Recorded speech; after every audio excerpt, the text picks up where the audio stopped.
Halo semua, jumpa lagi bareng aku di channel Sams Media. Jadi di video kali ini aku mau mengenalkan ke teman-teman satu bank digital namanya DigiBank by DBS. Nah, mungkin saja banyak orang yang belum tahu mengenai DigiBank by DBS ini ya. Saya pun juga baru tahu beberapa minggu yang lalu. Nah, mungkin saja DigiBank by DBS ini tidak cocok untuk sebagian orang, tapi untuk saya sendiri itu saya rasa wajib banget untuk memiliki DigiBank by DBS ini. Nanti saya jelaskan alasannya kenapa.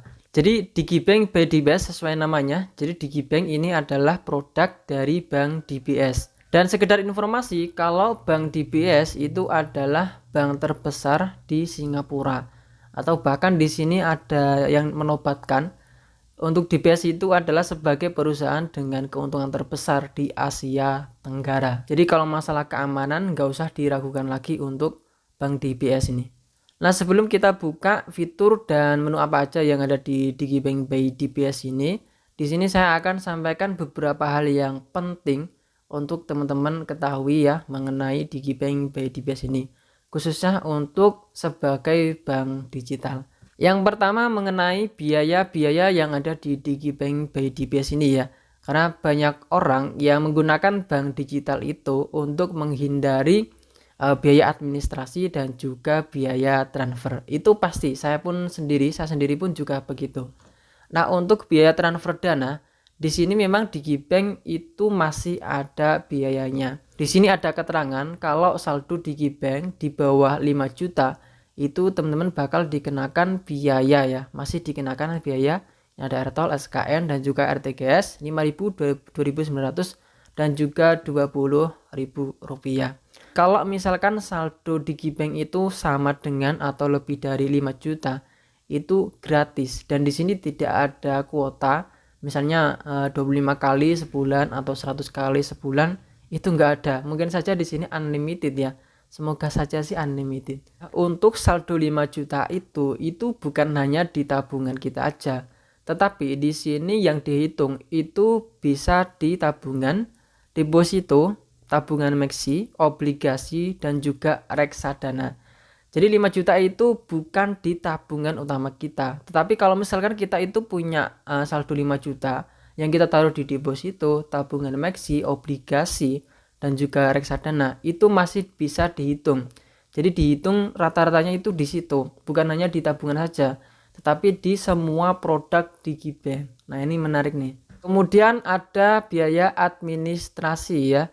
Jadi untuk biaya administrasi di Bank DigiBank ini sendiri itu masih dikenakan biaya 10.000 setiap bulan kalau saldo kita di bawah 5 juta. Nah, kalau misalkan saldo kita lebih dari 5 juta itu gratis, dan masih sama untuk saldo 5 juta ini itu sudah termasuk semua produk DigiBank. Nah, seperti yang saya bilang tadi, kalau mungkin saja untuk DigiBank by DBS ini itu tidak cocok untuk sebagian orang, yang mungkin sebagian orang memang untuk menggunakan di bank digital itu bertujuan untuk menghindari biaya administrasi dan juga biaya transaksi atau transfer uang. Karena di sini kita harus menyimpan sama atau lebih dari 5 juta untuk bisa menghindari biaya administrasi dan juga biaya transaksi atau transfer yang ada di Bank DigiBank by DBS ini.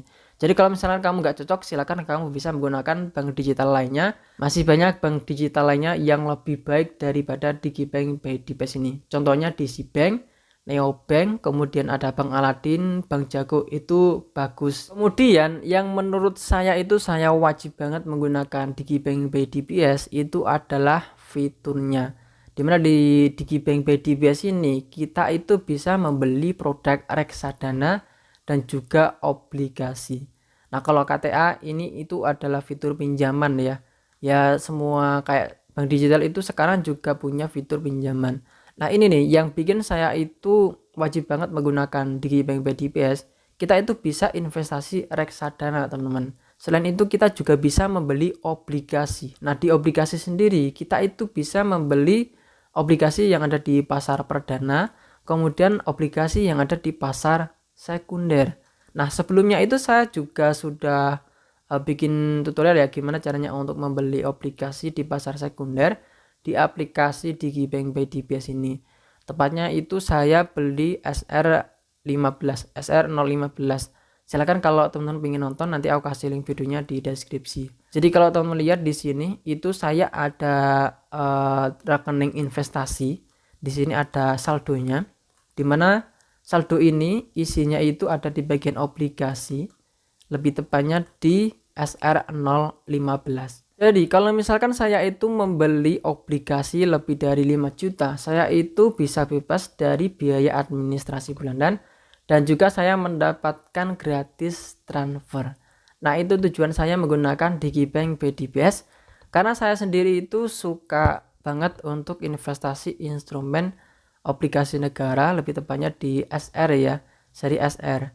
Nah, ini kalau kita lihat di sini saya itu bisa membeli SR 12, 13, 14, 15, 16 di pasar sekunder di digibank by DBS. Jadi kalau misalkan saya itu mendapatkan kupon bulanan dari SBN yang saya beli, nanti kuponnya bisa saya transfer secara gratis ke rekening lainnya. Nah, itu. Jadi mungkin itu yang paling penting menurut saya untuk dibahas di digibank by DBS ini. Ya mungkin memang tidak cocok untuk sebagian orang, tapi menurut saya sendiri ini saya wajib banget punya digibank by DBS ini. Sekarang kita akan membuka ada apa aja, ada fitur apa aja dan menunya itu apa aja yang ada di digibank by DBS ini. Sebelum lanjut, jangan lupa bagi teman-teman yang baru datang di channel ini bisa klik tombol subscribe-nya. Jangan lupa bunyikan lonceng notifikasinya juga supaya tidak ketinggalan dengan video terbaru dari channel ini. Jadi ini kita ada di menu beranda ya, dimana di bawahnya itu ada beberapa menu. Ada menu beranda, menu investasi, menu transfer dan bayar dan beli.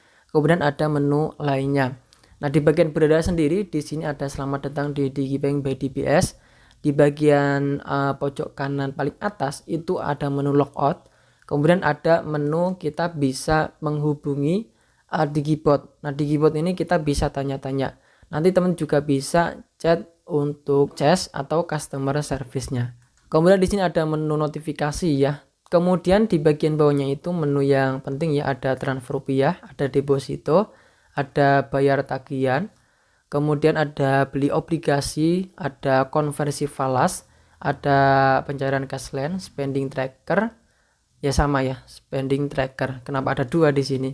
Kemudian di bawahnya itu ada menu tabungan ya, dimana di sini kalau kita buka, di sini teman-teman bisa lihat ada 3 tabungan. Nah, ini ada tabungan utama Digibank Saving LCY, kemudian ada tabungan Maxi. Jadi tabungan Maxi ini adalah tabungan produk tabungan dari Digibank. Jika teman-teman menabung di tabungan Maxi itu kamu bisa mendapatkan suku bunga 3% per tahun. Terus ini fleksibel ya, bisa kapan aja kamu tarik. Kemudian tidak ada saldo minimum yang ada di tabungan Maxi. Lalu ada tabungan Digibank rekening falas. Jadi ini adalah rekening yang bisa kamu gunakan untuk membeli uang asing, teman-teman. Kemudian di bawahnya ini ada rekening investasi. Jadi kalau kita buka ya, kalau kita buka di sini, kalau misalkan teman-teman itu investasi seperti obligasi, kemudian reksadana, itu bakalan muncul di sini. Ini adalah rekening investasi kamu. Nah, sebagai contoh di sini saya itu kemarin membeli obligasi di pasar sekunder SR016. Jadi bakalan muncul di sini ada satu produk obligasi, ada nilai pasarnya ya. Kemudian di bagian bawahnya di sini ada kayak menu deposito. Ini menunya sebenarnya sama aja sih ya. Nah, ini ada pakai Digibank kamu bisa deposito, terus ajukan kredit Digibank, kemudian ada pinjaman atau KTA, ada cash line, ada reksadana. Kemudian di bawahnya ini ada menu yang tadi ya, deposito, KTA, obligasi, reksadana, cash line dan juga asuransi. KTA ini adalah fitur pinjaman, teman-teman ya. Kemudian di bawahnya itu ada fitur investasi. Nah, kalau kita buka di bagian investasi, di sini ada investasinya itu adalah goal calculator. Jadi goal calculator ini adalah kalkulator yang bisa kamu gunakan untuk misalnya untuk menghitung hasil investasi kamu. Terus ada deposito. Nah, kalau kita buka di menu deposito ini ya, untuk depositonya sendiri di sini kamu bisa mendapatkan suku bunga 1 bulan itu 3%, terus 3 bulan itu 3,25%, Terus 3 bulan ini 3,25%, kemudian 6 bulan 3,5%, dan juga 9 bulan 3,75%. Kemudian 12 bulan 3,75%, sama. Lalu ada fitur reksadana ya. Dan untuk reksadana sendiri ini adalah salah satu produk investasi yang cocok banget untuk pemula ya. Tapi saya untuk produk-produk reksadana yang ada di digibank itu nggak menarik sih teman-teman ya. Nah, kalau kita lihat di sini ada hasil 70 reksadana di sini. Kalau kita buka ya, di sini ada beberapa jenis reksadana pasar uang, pendapatan tetap, kemudian ada saham juga. Tapi produknya itu nggak menarik teman-teman, nggak selengkap yang ada di aplikasi Bibit. Jadi saya tidak tertarik untuk membeli reksadana yang ada di digibank BDBS ini. Terus ada menu investasi obligasi nih. Nah ini dia. Ini adalah salah satu tujuan saya untuk menggunakan digibank ya. Jadi tujuannya untuk bisa membeli SBN yang ada di pasar sekunder. Ini masih ada SR12, SR13, 14, 15, dan juga 16. Nah, bukan hanya SR aja, tapi di sini kamu juga bisa membeli jenis aplikasi lainnya. Ada juga ORI ya, ORI 21 mana ya? Ada ORI 17, 18 sampai ORI 21. Kemudian di bawahnya ya cuman ini aja sih ya, ada reksadana seperti ini, terus ada obligasi. Terus di bawahnya itu ada profil risiko kamu juga bisa memperbaruinya. Terus ada tabungan dan giro, di sini ada konversi falas. Falas ini untuk membeli uang asing ya. Jadi kamu bisa investasi uang asing di sini. Kemudian ada menu transfer. Jadi menu transfernya seperti ini teman-teman ya. Kalau kita coba transfer rupiah, jadi tidak hanya transfer rupiah aja. Jadi kamu bisa transfer falas juga di sini. Jadi menu transfernya seperti ini teman-teman. Jadi tampilannya seperti ini. Kemudian ada menu bayar dan juga beli. Nah ini ya semua bank harusnya punya ya. Bayar dan beli, bayar tagihan, pulsa, uang elektronik, paket data, kartu money, listrik. Ini sinema apa ini, enggak terlalu penting sih ya. Terus ada menu lainnya. Nah di menu lainnya sendiri, di sini ada kamu bisa memperbarui profil kamu, kemudian intip saldo, login sidik jari. Terus ada buka baru, di sini ada beberapa menu KTA, kartu kredit, cashland, deposito, obligasi reksadana, asuransi. Terus ini ada menu pinjaman ya, ajukan, lanjutkan, atau pengajuan KTA. KTA itu pinjaman. Ini ya sama aja sih ya, KTA di menu yang awal tadi di beranda. Ini ada kartu kredit, lihat kartu kredit, bertagihan kartu kredit. Terus ada cicilan, dan ini fitur cashland.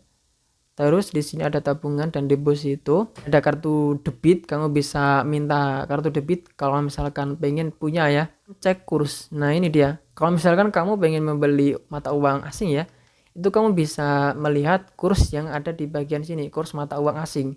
Ada USD, SGD, dan juga lainnya. Jadi itu dia menu dan fitur yang ada di digibank BDBS. Seperti yang saya bilang tadi, mungkin ini tidak cocok untuk sebagian orang, tapi untuk saya sendiri itu wajib punya, karena di sini saya itu suka banget untuk investasi SBN atau surat berharga negara.